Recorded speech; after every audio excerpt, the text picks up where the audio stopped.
Good morning, students. So in today's lecture we are going to discuss about the shapes of orbital. As we have discussed in our previous lecture that quantum number is one of the most important topic of our atomic structure. So this is going to be a second last lecture. After this lecture there will be a last lecture of this atomic structure.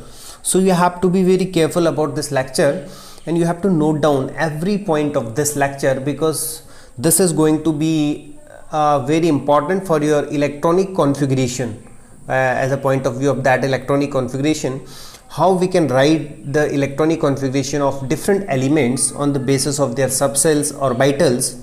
So before starting this electronic configuration or energy label and some important topic like Abbaugh principle, Pauli's exclusion principle and Hund's rule.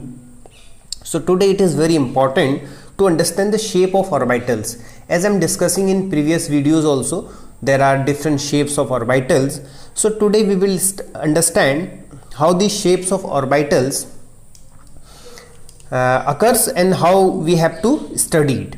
So first of all, we have to understand that what is orbital. Student, orbital is the three-dimensional region around the nucleus where there is a maximum probability of finding an electron of definite energy. Means nucleus के चारों तरफ का वो region वो three dimensional, this is the 3D region around the nucleus where there is a probability of finding an electron. So it is not a circular, but in that region around the nucleus there will be a three-dimensional region where there is a probability of finding electron is maximum. So this is known as orbitals. So we have different types of orbitals. So one by one we are going to study them. So the first is shape of s orbital. As you know, the shape of s orbital is spherical. Means around the nucleus there will be electron cloud. There will be a spherical shape where the probability of finding electron can be anywhere. Okay, so this spherical shape is known as s orbital. Okay, as you know our quantum numbers, so I will discuss in later also, but in brief I am going to tell you. For s orbital, you know L is equal to 0. For L is equal to 0 there is s. For s orbital L is equal to 0, and you know if L is equal to 0 so M will also 0. So s orbital have only one unidirectional orientation because M is 0. M tells us about the orientation. So for s orbital L is equal to 0. If L is equal to 0 so M is equal to 0. So that means s orbital have only one unidirectional orientation, that is the probability of finding the electron is same in all direction.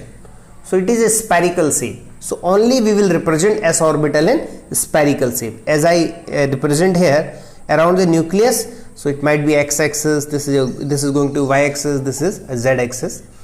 So the size and energy of s orbital with increasing n will be, suppose n is principal quantum number. So first orbit, this is 1s, it can be 2s, it can be 3s, it can be 4s, it can be 5s, it can be 6s. So the energy will increase like this.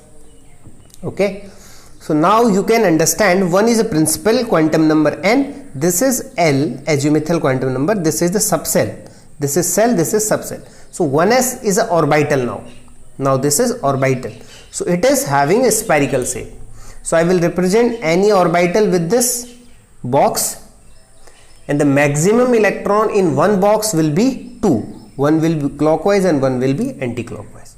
Only you have to understand the shape that will be spherical, and for a different value of n, it might be 1s, 2s, 3s, 4s, 5s and 6s. So the increasing energy will be like this. Okay, now we are going to discuss the shape of p orbitals, student. Now p orbitals, as you know, there are dumbbell shape. As we have discussed earlier, p orbital is in dumbbell shape. So in dumbbell shape, suppose this is the x-axis, this is y-axis. So along this axis, this is a dumbbell.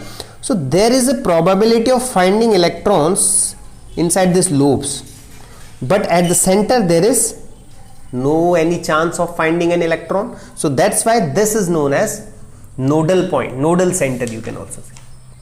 Okay, so we will discuss later these terms, nodal plane, nodal point. That is not important as your point of view, but you have to discuss. This is along the x-axis, this orbital, so it is named as px. Okay, because p orbital is in dumbbell shape. Okay, now this is along y-axis, so this orbital is known as py. Along the z-axis, this orbital, this is known as pz. As you know, for p orbital, okay, now note this point, very important. For p orbital, you know that L is equal to what? 1. L is equal to 1 because the value of L is equal to 0 to n minus 1. L का जो value होता है that is 0 to n minus 1. So for p orbital L is equal to 1, you know. So if L is equal to 1, so m will be 0 to n minus 1, that is 1, and m is equal to m का value minus L to plus L, that is minus 1, 0 and plus 1. So there are 3 orientations. So 3 orientation will be like this: px, py and pz. Okay, along the x-axis if the lobes are lying, so it is known as px orbital. This is py along the y-axis, this is pz along the z-axis. So the shape of p orbital is dumbbell, in which 2 lobes on the opposite side separated by a nodal plane. So suppose this is x and y, this will be the z-axis. So the probability of finding electron in this z-axis and this y-axis will be 0. So such plane is known as nodal plane. Such plane is known as nodal plane. As you all know here, these 3 axes will be like this. This is x-axis, this is y-axis, and this will be perpendicular z-axis. All these 3 axes will be 90 degree to each other. Okay, I think this will be okay. Now this is the x-axis, this is y-axis, this is z-axis. If the lobe is lying along the x-axis, so the lobes will be like this. Lobe will lying like this, and the probability of finding electron along this axis will be, along this plane will be 0. So this plane is known as nodal plane. So it is not important as your point of view, but later on it will matter more. So only you have to understand it. Along the x-axis, if the orbital is, if the lobe is lying, this is px, this is py, this is pz. Why p orbital are 3? As you know, for p orbital L is equal to 1. So m will be minus 1, 0 and plus 1. That's why this will be their orientation. Okay. Now s orbital is spherical, p orbital are dumbbelled in shape and 3 in quantity. So I will represent each orbital with this box like this. This is px, this is py and this is pz. And for s orbital I will only represent this.